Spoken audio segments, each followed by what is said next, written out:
Cool. Awesome, guys. Okay. Well, happy Wednesday. As I said, great to see y'all's faces as always. I'm going to share a little bit with you about something that's just randomly on my heart, which this is how these things go. But a good friend of mine called me this past week, actually about 10 days ago, and his son um was riding his bike. His son, let's see, is 10 years old, was riding his bike and fell and broke his wrist, right? And it happens. Kids break things. And so they went on and come back and they're like, "Hey, your wrist doesn't look right. Like it's bowed and things aren't right, and we're really worried if we don't have surgery on. You're going to be walking around with kind of. Have you ever seen somebody with kind of a bowed wrist? Really about it. And so he's wrestling with this, and he's calling me. He's like, "Dude, I don't want to." His son had a heart condition when he was a baby and had to have heart surgery, and he's like, "Man, I don't put my son under, but I don't want him to have a bad wrist, and like I don't know what to do." And he was really struggling with this. Well, long story short, they just had the surgery and they had to go in and actually had to re-break his wrist in two spots and then have surgery, right? And now he's on a much longer road of recovery. And I'm talking to my buddy like every other day about it, and it is messing my buddy up. Like he's a pretty tough guy, and it is destroying him. And at first, I was like, I mean, listen, been there. Ryder's broke his wrist or broke his ankle and his foot and his growth plate in his ankle. And it was not good. It was a period of time where I'm like, oh man, Lord, please don't let this thing stunt his growth or cause him to have mobility issues or whatever. So I've been there. But my buddy, if I'm being honest, was taking it a little far. And it was really wrecking him in a way that I haven't seen him get wrecked since I've known him over the years. And I didn't say anything. But I was in the back of my mind the last few calls we have, I was kind of like, hey man, this is part of life. Like, we gotta let's get through this and let's be strong for your boy here. Let's get through this and let's not let this up you. Well, he called me yesterday and he's like, man, I was in the Word and I was reading, and God just revealed to me that I've been letting this like really wreck me in a way that is unnecessary and quite honestly sinful. Like it's controlled my life and for really no reason. It almost like I said, God, you're not in control anymore. I'm in control. And now I have to make hard decisions and everything is up to the surgeons and the doctors and he finally came out of it, I guess, if I should say. And I was like, bro, that's good because I didn't want to say anything, but I kind of felt the same way the last couple of days. But what I want to do is I want to read this because this applies to me right now in my life. And I know this is why he shared this with me because God needed me to hear this too. But what he read was out of Jeremiah, and it was Jeremiah 12:5. And yes, I'm going to preach just a little bit today, but hang with me. It applies, okay? I promise. So Jeremiah is in the first part of chapter 12. He's complaining to God and he's just venting and going, God, what's up? Like all of these wicked people seem to be blessed. I seem to be tortured. Nothing is coming to fruition like I thought it was, like I think you promised. And I'm the one that's suffering and I don't see that you're anywhere. Like what's going on? Here's how God responds. Okay. Jeremiah 12, verse 5. Man makes you, will you race against horses? If you stumble and fall on the ground, what will you do on open ground, and safe ground? What will you do in the thickets near Jordan? Now, here's kind of the application, and here's what I want to talk to you about. Jeremiah was worn down. This dude was beaten, man. He was doing what God was asking him to do, and he was running the race, but he was worn down and he was beaten and exhausted, and honestly, he was discouraged. And he vented to God, and what did God say? He didn't say, take it easy. He didn't say you've done enough, like you're good.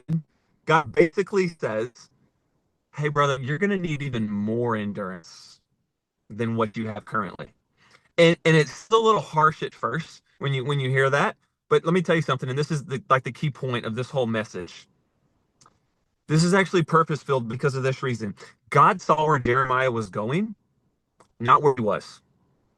Listen to me today. God is the only one that's omniscient, that's sovereign, and that sees where you're going, not where you are today. He's the only one that knows what tomorrow looks like, what next week, what next year, what 10 years for you and for your family look like. He's the only one. And so, as I was going through some difficult over the last 2 weeks as well, I remember I had a life coach I meet with every week, and I was on Zoom with him, and I was like, he's like, tell me what's going on. Like, tell me everything. So I told him everything that was going on, all these different circumstances in our life that are just kind of hitting me all at once. And, um, and he started smiling at the end of it. I was like, yeah, it sucks. And he started laughing. He goes, never say it sucks. I was like, okay, you're about to teach me something. Go ahead. What did I do? And he's like, listen, when you say something sucks, a situation that you're in or something that's going on, you got to understand that God and He's allowed whatever is happening in your life to happen. So when you say that it sucks, you're actually saying that God sucks because He allows you. I was like, oh, dang, that sucks. Oh, sorry, that doesn't suck. No, I mean yeah, thanks for telling me. But that's what I was saying. That's what my buddy was doing too. We're both doing it. We're in circumstances very recently here that was causing us to go, hey, enough. Like, can we tap out, Lord? Can you take this from us? What is happening? And God's sitting here and He's going, hey, listen, you're the only one that sees where you are. I'm the only one that sees where you're going. So, some applications here. The struggles you're facing right now might not be random, but they might actually be training. The pressure is actually building strength. The frustration is actually building endurance.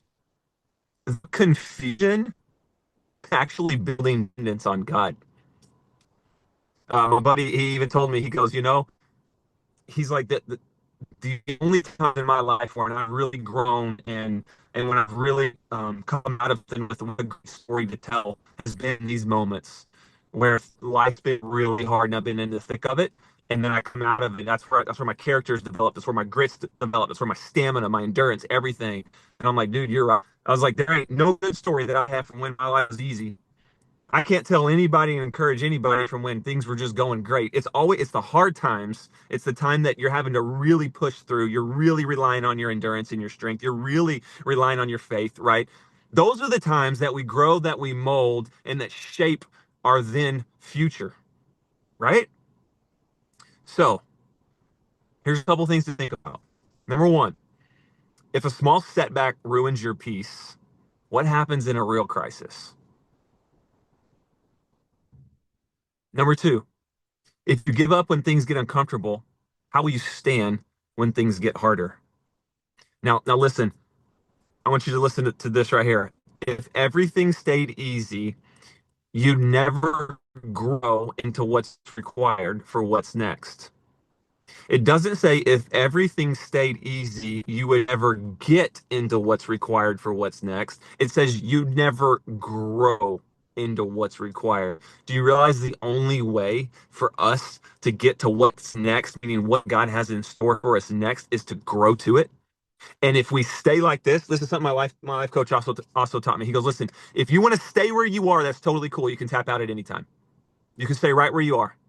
But if you really want to grow, then you have to work and you have to grow. And with growth comes some growing pains, right?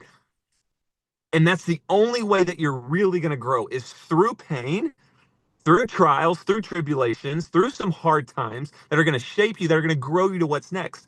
John Bevere, who's a great author who lives right down the road from us, he said this, and you guys have heard me say this before, but he said at one point he wanted to max double on bench what he weighed, and he's a smaller guy. He's not a big guy, so he weighed like 160 or 150. He wanted to bench press 305, and so he got with a trainer and he said, "Hey, here's my goal. Can I do this? Is this physically possible?" And the guy's like, "It's totally possible, but you're gonna have to give me 6 weeks of everyday training." He's like, "I'm in." So he gets there and he starts going, and the guy starts him at 125. That's his first weight.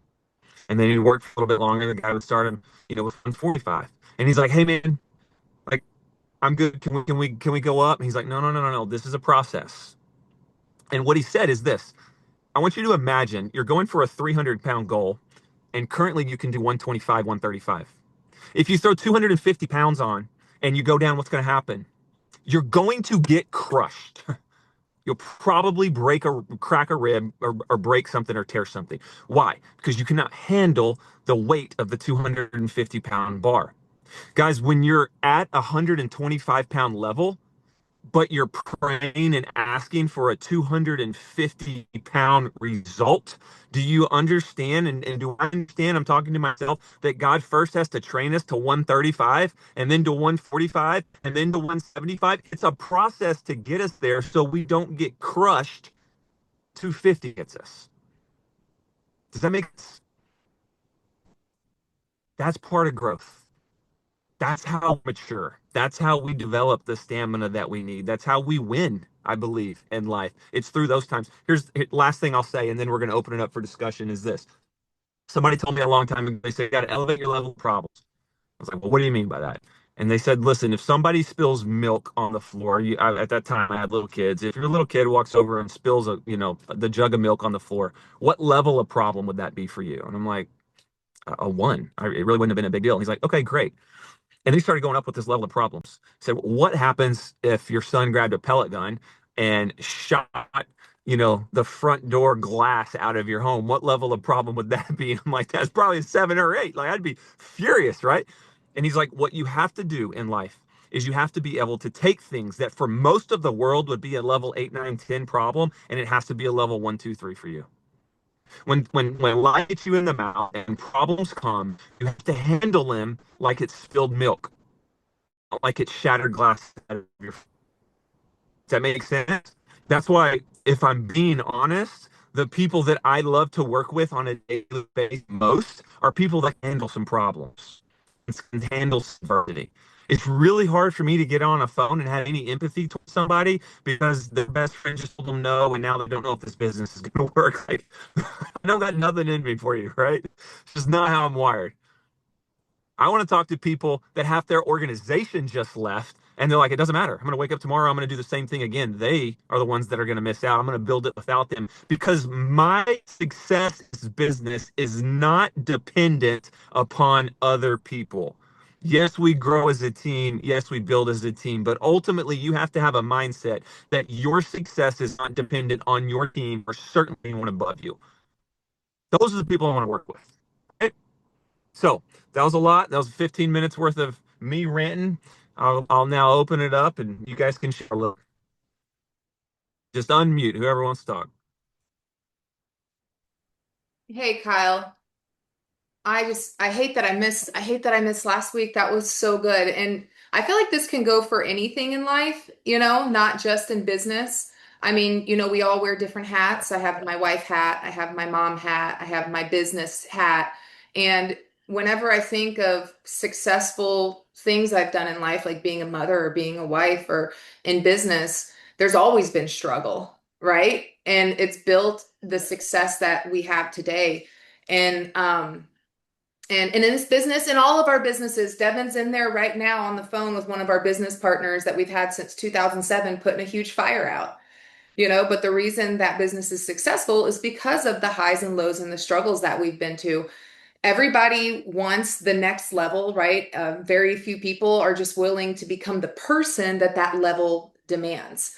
And what I've learned in business and in the relationships and having success is when you do go through struggles, it gives you a stronger mindset, it gives you thicker skin, it gives you better communication, emotional control. People still tell me no. People that I really like and that I really, really wanted to partner with and run with, and it just wasn't right for them. And you know how fast it takes me to get over that?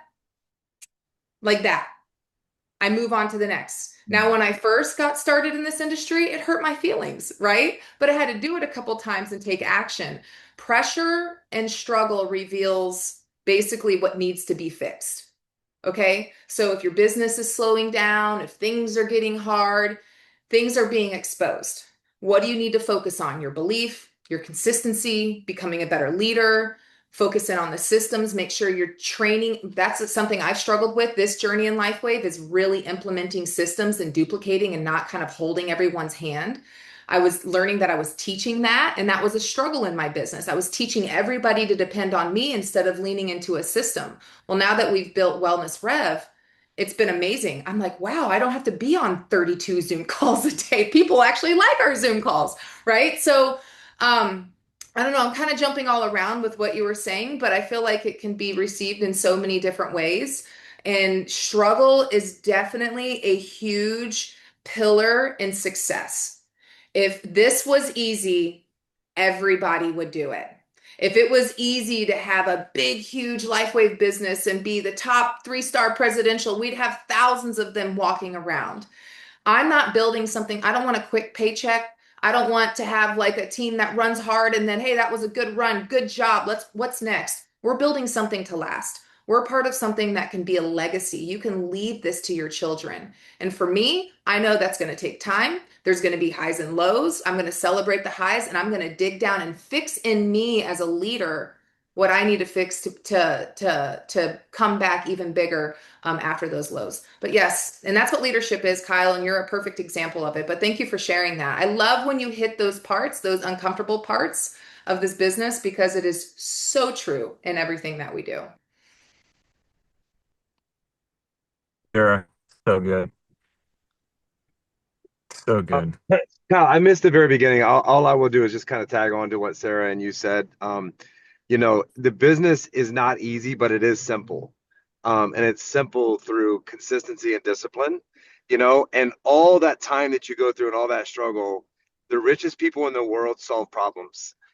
So if you're trying to solve problems and bring solutions to your business or to your marriage or to anything in life, you're going to be the one that's the most successful. And that all of those struggles, what that does is that develops leadership. And it takes leadership to get through all of those things that Kyle are talking about. Along the way, you're learning. And when you fail, it's just you're learning and learning. And the best thing you can do is pass on those experiences through stories and tell people, hey, this happened to me too. And this is what I did to overcome it. Let me shorten the time that you're going to go through if you listen and do this process. And like Sarah just said, using the systems, pointing people to the systems so that it shortens people's length and we can build this a lot faster. And that's what leadership is. That's good. Good. As well as the willingness to You don't have face, to. as well as the willingness to face what you're actually have created and to take it on the chin, whatever it is. And I'm going to hold my hands up. I had a real dive down around Christmas. And it was my own fault because I was not actually encouraging people to do monthly subscription orders. And guess what happened? I lost my volume overnight. And I thought, bloody hell. And I actually had to really look at that was down to me. And it was uncomfortable, but it really stretched me. And I had some great conversations with Luce, who was actually saying, come on, girl. And we had some lovely, it was very frank. It stretched my boundaries. And as a practitioner, I had to get over that, to be encouraging people to be staying active and so on. And that was a huge leap for me. And it was like one of the best things. And since then, it changed my perspective. And I've had other little like dips since, but my attitude to it has changed because I just straight away look at, okay, this is where I am. This is where my energy actually is. I'm not going to do it down on myself, but what I need to do now to actually shift this. And so I loved what you said, Kyle, honestly, and you, Sarah. I think there's so many levels to this. And every time something like this happens, it gives us a chance to look in the mirror, to look at it ourselves with compassion, but also a kick-ass approach, a kick in the butt approach, to be realistic and to say, okay, now I've been a little bit kind of about it. Now what am I going to do? How am I going to take this forward and just move forward? So that's kind of what I want to add. I think it's brilliant, very deep as ever. And thank you, Carl. Thought-provoking. Good, Pixie. That's awesome. It's a good word. Thank you for sharing that.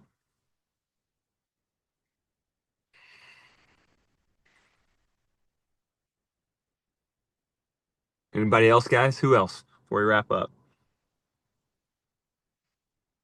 Okay, again, Lucy. um, I just wanted to say Mm. what used to bring me down the most was when somebody, for example, a customer, would say, oh, this didn't work for me at all. It didn't do anything, let's say after 2 months. So I'm not gonna continue. And I used to get so depressed about it and kind of blaming myself. But I have to say, now I'm so much better about it. I know exactly what to say. I know how to plug them into the system. It's so important to be surrounded by the community so they can receive the energy and the testimonials from others. So, yeah, that was just my little learning journey. And I just take it in my stride. Like it. Yeah, my wife and I were watching, Joe and I were watching this documentary about Lainey Wilson. If anybody likes country music, you probably know who Lainey Wilson is, right? I mean, she's pretty much taken country music by storm the last 3+ years, probably. Especially not just in the women's, you know, genre or whatever, but like overall. I mean, she's crushed it. And one of the things in the interview is she's like, yeah, everyone wants to say I'm an overnight success. She's like, yeah, I'm a 14-year overnight success. I moved to Nashville 14 years ago, and for a decade, nobody knew my name. And 4 years ago, I was borrowing money from my parents so I could pay rent. And then now, a year and a half later, she's entertainer of the year and all the things. But that's how things go. Like that seems to be almost the formula for success in almost anything is it's like nothing happens, nothing happens, and then all of a sudden everything happens. Mark Batterson even wrote a book about it called Gradually, Then Suddenly, because that's what happens. It's everyone's story, yeah. And it's just you work so long, so hard, and it's almost like nothing happens. Sudden, you have things happen that you couldn't have ever. I mean, it's like you couldn't have ever even imagined. It's almost. I wish Devin was on here, or Sarah probably knows to talk about bamboo. Like my understanding of bamboo is like nothing really happens for a while, and then all of a sudden you go out there like 2 days later, and it's 150 feet tall or whatever it is, something crazy. But it was working, and then it just produced very, very, very rapidly. I mean, it's just almost a principle in life. So let's all work really, really hard to be overnight successes over the next decade. What do you say? Well, guys, I don't know if I've been frozen this whole time or if y'all been frozen. I hope you can hear me. But everyone's been frozen for a while. So I'm gonna let you go. We appreciate you. Happy Wednesday. Hope everybody goes out and has an awesome afternoon. Love you guys. Thank you.